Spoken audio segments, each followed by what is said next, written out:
Ilmu Hitam Ayah Kandungku. Satu lagi cerita horor dari akun Twitter @missviola akan Mimin bawakan buat kalian semua para pecinta cerita-cerita horor, khususnya di channel spesial horor ini. Semoga kalian betah kerasan hadir di channel ini. Mimin tidak lupa ucapkan banyak terima kasih atas apresiasi dan dukungannya selama ini. Jangan sungkan berikan kritik, saran, dan masukan buat kemajuan channel ini. Baiklah, sekarang waktunya kalian menyimak ceritanya. Salam sehat dan sukses selalu buat kita semua.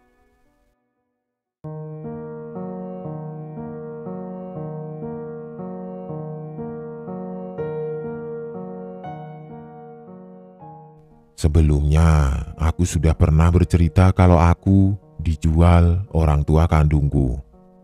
Banyak yang bertanya, entah itu teman yang tahu ceritanya atau followerku, bahkan calon mertuaku. Pernah tidak ketemu orang tua kandung atau setidaknya cari tahu? Pertama, aku belum pernah ketemu mereka.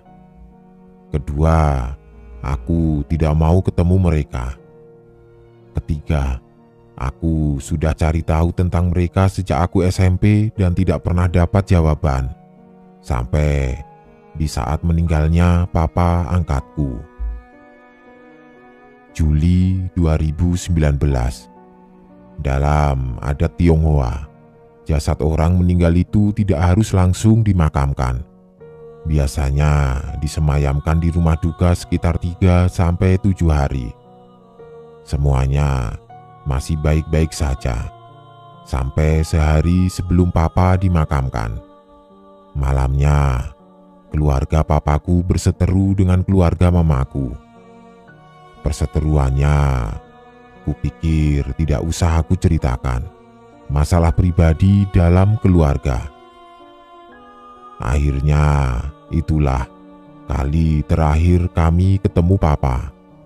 Karena keluarga kami tidak diizinkan lagi untuk datang atau bahkan ikut proses kremasi dan larung abu. Beberapa barang peninggalan papa yang berharga memang dibawa mama.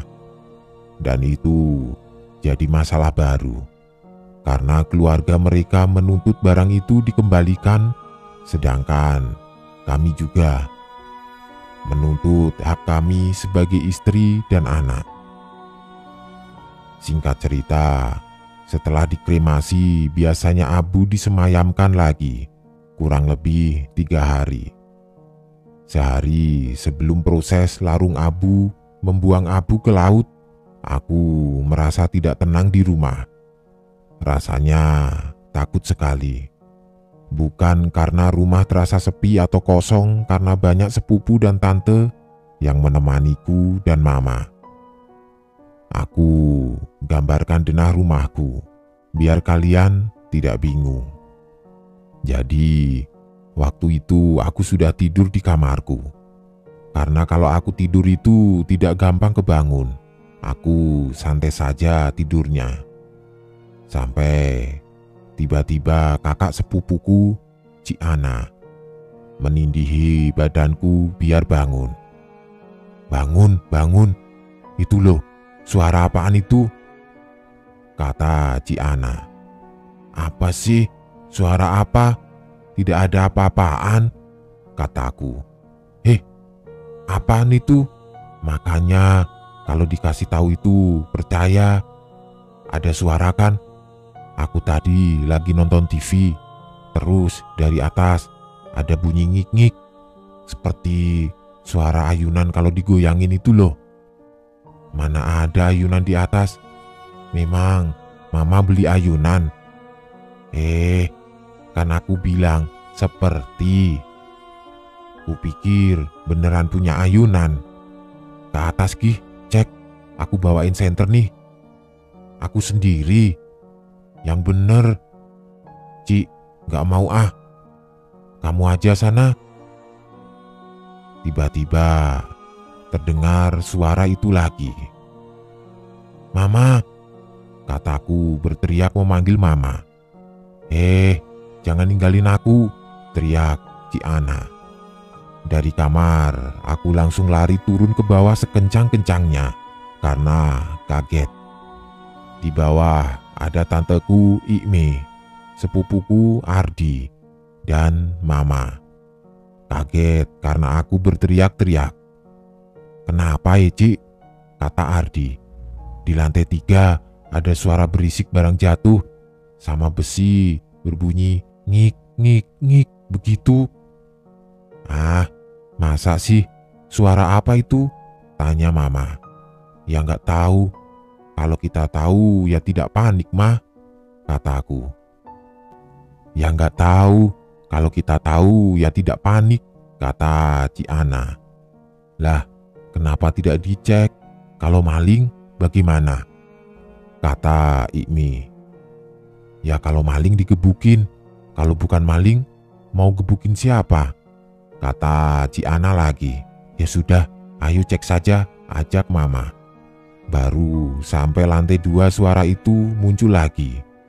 Kami yang kaget dan takut langsung rebutan buat turun ke lantai 1 dan berinisiatif untuk memanggil supir kami yang rumahnya tidak terlalu jauh dari rumahku untuk datang dan mengecek. "Suara apa toh, Ci? Kok sampai panik sekali?" kata Pak Yusuf, supir kami. "Ya pokoknya cek saja, Pak. Kita tidak ada yang berani naik," jawab mama. Pak Yusuf naik ke lantai 2, masih kedengaran suara ngik ngik ngik itu. "Oh, itu mungkin suara kawat jemuran, Ci. Kan sudah agak kendor itu. Waktu mau membuka pintu yang menuju tangga ke lantai 3. Tiba-tiba suara barang jatuh itu kedengaran lagi. Dan Pak Yusuf langsung bungkam tidak bicara apa-apa. Dia langsung buka pintunya dan naik tangga. Sampai di tengah-tengah tangga dia sorotkan senter ke arah jemuran. Tidak ada apa-apa. Memang benar, suara kawat jemuran. Tapi anehnya, tidak ada angin yang cukup kencang untuk membuat kawat itu bergerak cukup kencang sampai mengeluarkan bunyi. Lampu senter Pak Yusuf masih menyala saat dia memutar balik mau turun, dan tidak sengaja lampu senter itu menyorot kaca yang ada di dekat tangga. Aku yang ada di belakang Pak Yusuf langsung kaget dan hampir jatuh waktu melihat ada sosok hitam besar bermata merah dan bertanduk di luar kaca. Yang aku lihat itu cuma kepala saja, tapi segede kaca itu. Bayangkan saja, itu kaca lebarnya kurang lebih 1,5 meter, tingginya dari lantai 2 ke lantai 3. Tidak tahu berapa meter, segede itu. Dan ternyata bukan cuma aku yang melihat, karena Ikme ternyata juga melihat, dan mukanya langsung pucat parah. Kami langsung buru-buru turun ke lantai 1 dan berkumpul di meja makan. "Ini pasti kiriman dari keluarga sana. Tidak mungkin kalau mereka tidak main kayak ginian. Keluarga mereka kan dulunya suka nyembah setan," kata Ikme. "Iya, apalagi barang-barangnya Om yang berharga masih di kita. Mereka pasti mau nakut-nakutin atau hancurin keluarga kita biar kita kasih," kata Ardi. "Bisa jadi, tapi jangan mikir aneh dulu.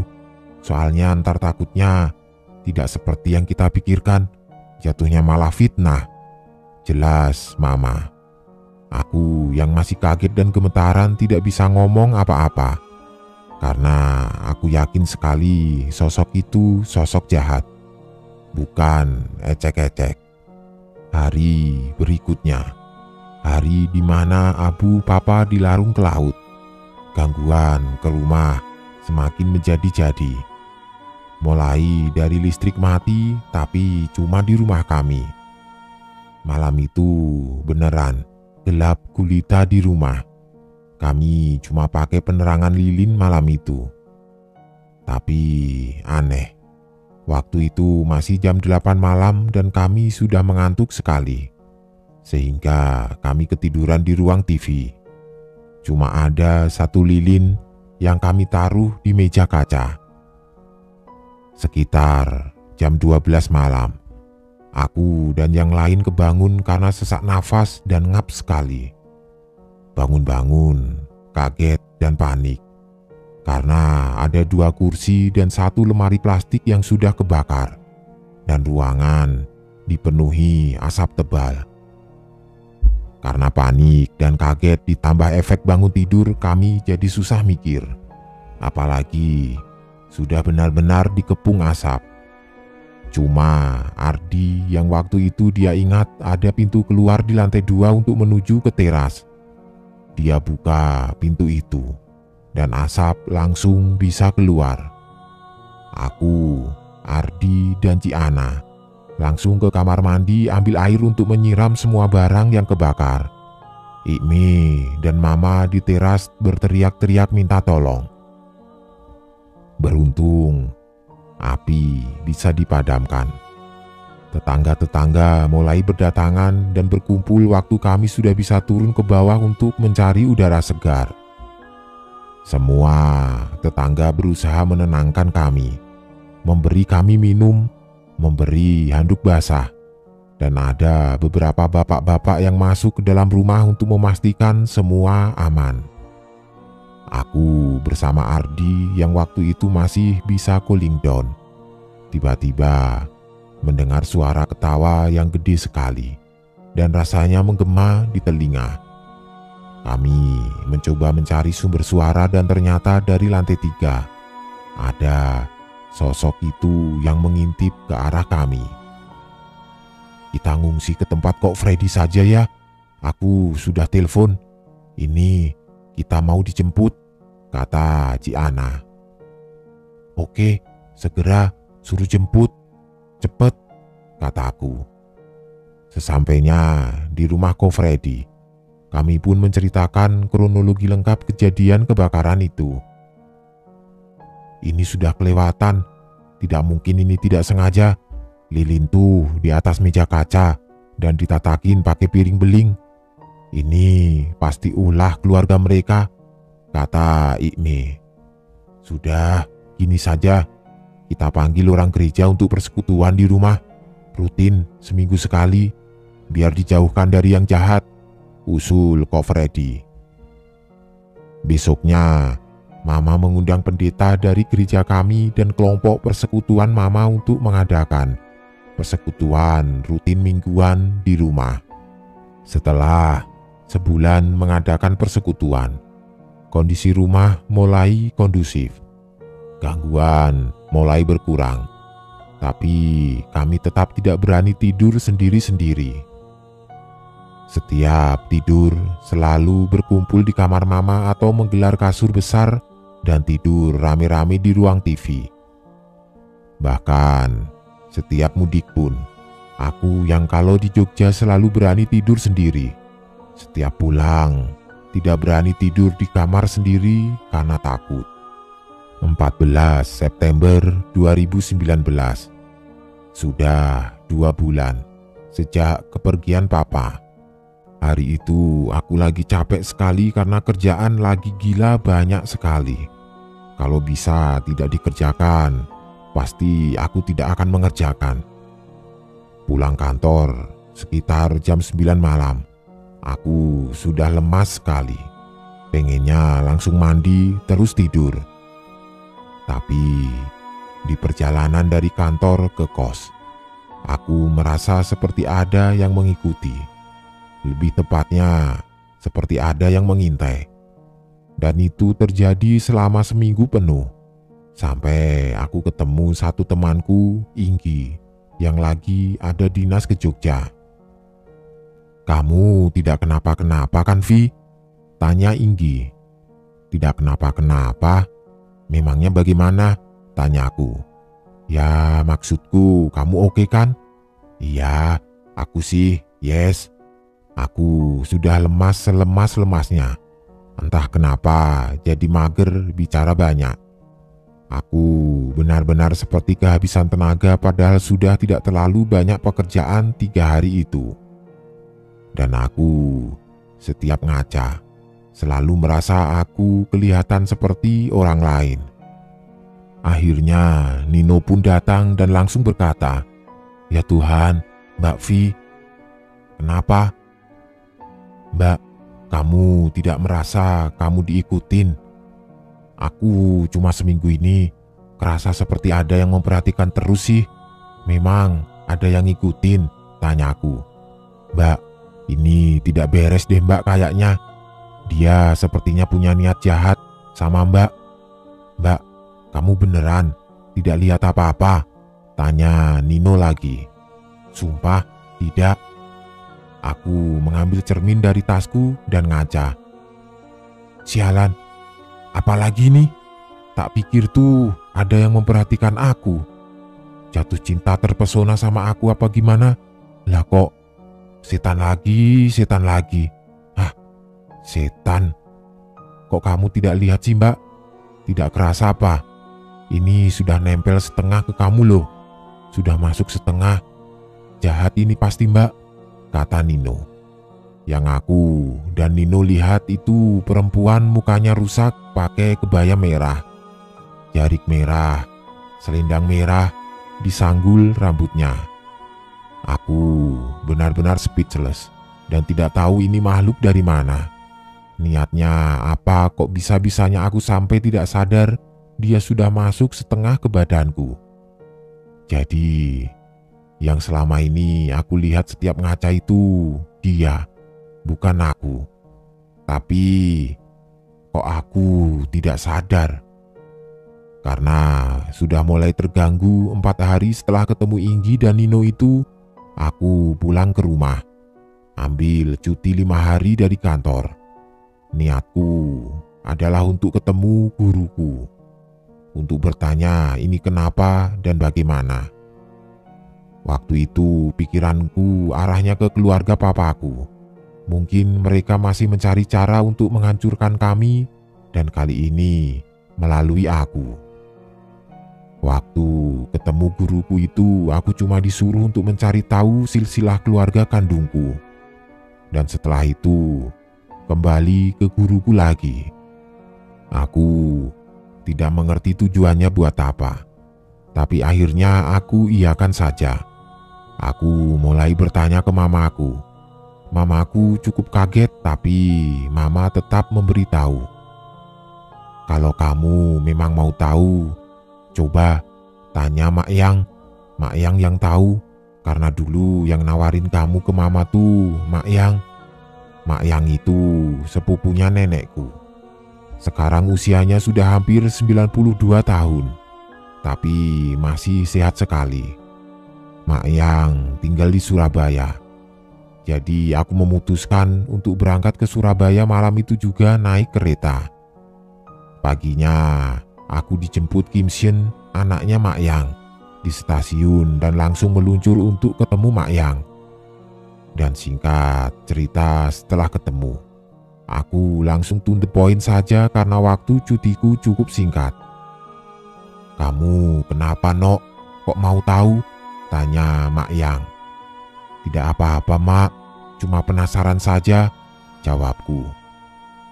"Sudah 27 tahun dan kamu baru mau tahu sekarang. Pasti ada apa-apa ya?" "Tidak ada apa-apa kok Mak, cuma pengen tahu saja. Kan itu bagian dari kisah hidupku juga. Ibumu itu orang prostitusi, tapi jahat, suka pakai susuk buat nyari pelanggan. Kalau ada yang dia suka, dia langsung pakai pelet, biar orangnya nempel terus sama dia. Kalau uangnya sudah habis, dibuang begitu saja. Dulu ada orang kaya dari Jakarta yang dia suka, tapi orangnya tidak suka karena tahu ibumu orang prostitusi.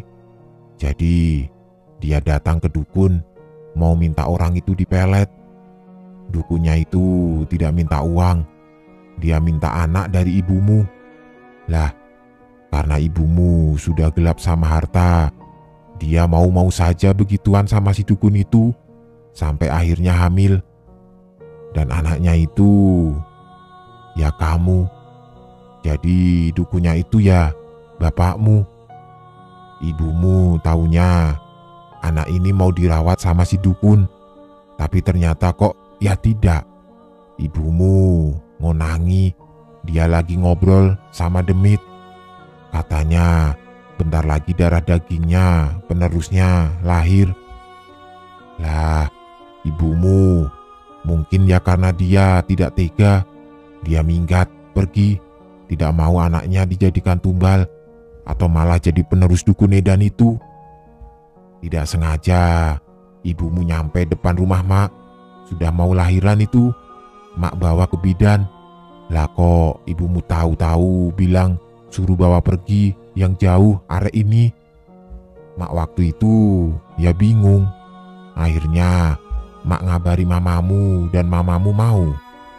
Malam itu juga mamamu berangkat ke Surabaya buat ngambil kamu. Ibumu terus minta 1,5 juta. Katanya mau minggat yang jauh juga. Sempat ketemu kamu dulu, kasih susu. Ibumu itu cantik. Sayang, wajahnya tidak secantik hati dan perbuatannya. Paginya, mama papamu sama kamu langsung pulang. Ibumu sudah tidak tahu minggat kemana. Aku syok, kaku. Tidak bisa menjawab apa-apa. Tidak tahu harus menangis atau marah. Antara merasa sial karena lahir dari manusia-manusia bejat dan merasa beruntung karena ditakdirkan untuk dididik dan dirawat orang baik-baik. Satu sisi merasa kalau ibu kandungku ternyata masih punya hati. Malam itu aku tidur di samping Mak Yang dengan perasaan campur aduk. Tidak bisa memejamkan mata karena selain masih lemas, tapi juga masih bisa bersyukur aku bisa hadir di keluarga ini. Paginya aku pulang dan langsung menemui guruku tanpa pulang ke rumah dulu. Karena mengejar waktu supaya semua selesai sebelum aku balik ke Jogja lagi. Aku menceritakan semuanya kepada guruku. Dan dia bilang, aku sebenarnya sudah tahu tentang kamu dan asal-usulmu. Tapi aku mau kamu cari tahu sendiri, supaya kamu tidak merasa aku bohong atau cuma bikin cerita tidak jelas. Yang ikut ke kamu ini adalah makhluk yang dulu disembah bapak kandungmu, supaya dia dapat ilmu. Ilmunya ya untuk santet, pelet, dan lain-lain. Ilmu-ilmu yang tidak seharusnya dikuasai manusia. Bapakmu butuh penerusnya. Dan walaupun kamu jauh dari dia, dalam darahmu ada darahnya. Makhluk ini bisa dengan mudah menemukan kamu. Ibumu sudah jadi makanan mereka. Dia sudah meninggal setelah melahirkan kamu. Dia pikir dia bisa pergi, tapi makhluk ini dan bapakmu cukup pintar untuk mencarinya. Dan bapakmu, karena dia marah, dia menyerahkan ibumu untuk jadi makanan makhluk ini. Bapakmu pun sudah meninggal, tapi makhluk ini masih hidup. Dan dia mencarimu supaya kamu meneruskan jalan bapakmu. Manusia berdebah, tidak punya hati, tidak punya otak, kataku sangat marah. Jangan kepancing emosi, yang sudah berlalu, biarlah berlalu. Sekarang kita harus membersihkan kamu. Kita harus buang dia dan akhiri perjanjian antara bapakmu sama dia. Gila apa? Yang bikin perjanjian siapa? Yang repot siapa? Lagian, kok baru sekarang dia muncul? Iya, karena bapak angkatmu sudah meninggal. Bapak angkatmu punya penjaga yang ditakuti dia. Dia tidak akan berani-berani mendekati kamu selama masih ada papamu. Sekarang, papamu tidak ada. Dia baru berani muncul. Terus, ini sekarang bagaimana? Perjanjiannya saja seperti apa kita tidak tahu, kataku. Kamu kan bisa komunikasi sama mereka. Kamu ajak komunikasi dia saja. Sana, ke kamar belakang. Sudah aku siapkan tempat buat kamu meditasi. Aku berjalan ke belakang rumah guruku dan masuk ke salah satu kamar yang memang diperuntukkan untuk meditasi. Aku berdoa dulu menurut agamaku untuk memohon perlindungan dan kekuatan untuk melawan roh-roh jahat. Setelah itu aku atur nafas, berusaha tenang dan kosongkan pikiran. Aku coba fokus ke satu hal, sosok yang ada dalam diriku. Tidak butuh waktu lama. Ada satu sosok muncul dari belakang. Masih sosok yang sama seperti yang aku lihat waktu itu. Berkebaya merah, jarik merah, selendang merah, rambut disanggul dengan wajah yang menyeramkan. Matanya merah, kulitnya keriput, dari kakinya terlihat ada lendir-lendir seperti slime berwarna hitam dan baunya amis. Amis darah. Dan di sampingnya ada satu sosok lain, perempuan juga. Dia tidak berjalan atau melayang, tapi seperti merangkak. Rambutnya panjang menutupi wajahnya, cuma sorot matanya aku masih bisa melihat. Sorot mata yang ketakutan dan kesakitan. Dari perawakannya, kelihatan seperti perempuan usia 30-an. Beberapa helai rambutnya dipegang oleh sosok si perempuan merah itu. Seperti kalau kita lagi ngajak-ngajak jalan anjing dipakaikan tali. Entah kenapa, tiba-tiba aku refleks berucap, "Ibu?" Perempuan merah itu berkata, "Ternyata darah daging tidak bisa dipisahkan." "Maksudmu?" "Iya, ini ibumu, Nak. Peliharaanku. Entah karena kasihan atau apa aku menangis melihat dia dibegitukan." "Maumu apa?" "Kamu, nyawamu. Bapakmu ingkar. Sebagai gantinya, kamu harus mati, harus jadi peliharaanku. Itu janji bapakmu. Seandainya dia tidak bisa mengasihkan kamu sebagai penerus yang mengurus kebutuhanku." "Aku tidak ada sangkut pautnya dengan bapakku. Aku tidak mau jadi penerusnya atau jadi pengikutmu. Kalau kamu mau nyawaku, minta sama Tuhan. Tuhanlah yang menciptakan aku," jawabku. Kurang dari sedetik dia mendekat ke arahku, benar-benar bertatap mata. Tanpa dia menyentuhku, aku merasa seperti dicekik. Benar-benar rasanya seperti mau mati, karena sudah hampir tidak bisa dapat oksigen. Aku sudah seperti mau pasrah. Kalaupun harus mati saat itu, aku sudah siap. Tapi kalau matinya seperti ini, aku tidak ikhlas.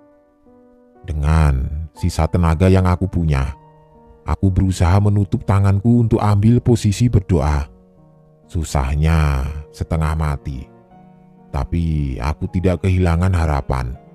Sampai benar-benar tanganku tertutup rapat, aku berdoa dalam hati. Aku fokuskan hatiku untuk memohon sama Tuhan, memohon perlindungan dan jauhkan aku dari iblis jahat ini. Di sela-sela doaku, aku samar-samar mendengar suara orang lain. Tidak cuma satu, tapi seperti ada beberapa. Aku ngeh, ada suara guru dan papa angkatku di situ. "Fokus, lanjutkan doamu," kata guruku. Aku terus berusaha fokus dan tetap berdoa, sampai aku bisa melihat iblis ini kesakitan.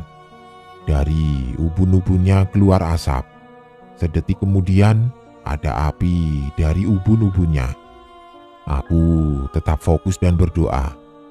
Di sampingku ada minyak urapan, semacam minyak yang sudah didoakan, dan air suci. Aku siram ke dia dan dia makin kesakitan. Aku terus berdoa sambil merem sampai aku merasa ada angin sejuk sedikit demi sedikit. Lama-lama, hawa di ruangan itu menjadi adem.